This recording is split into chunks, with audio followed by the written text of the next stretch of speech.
গ্রামে গায়ে হলুদ যেমন হয়। আমাদের টেপিদিকে কি সুন্দর লাগছে দেখো কাকিমা। হ্যাঁ, ওর বর দেখে পুরো ভিড়মি খেয়ে যাবে। ধ্যাত কাকিমা, টেপিদির গায়ে হলুদ উঠলে তো এত সুন্দর লাগবে বলার বাইরে। উফ, ধ্যাত। ওই মা, আজকে তো টেপিদিকে একদম হলুদ মাখিয়ে ভূত করে দেবো পুরো। ধ্যাত, তোরাও না।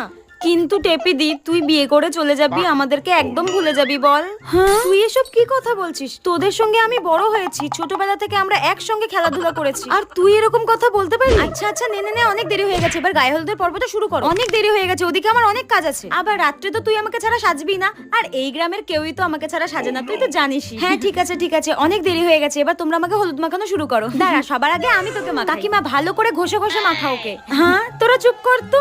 কাকিমা, একদম ভরে ভরে হলুদ লাগাও, যাতে কোনো জায়গায় ফাঁক না থাকে। হ্যাঁ, আমাকে এবার ভূত করে দে। বলো কাকিমা, কি সুন্দর লাগছে না ওকে? সেম লিটারে ওর বর দেখলে চোখ তো ফেরাতেই পারবো না। তোমরাও না, কি লজ্জা।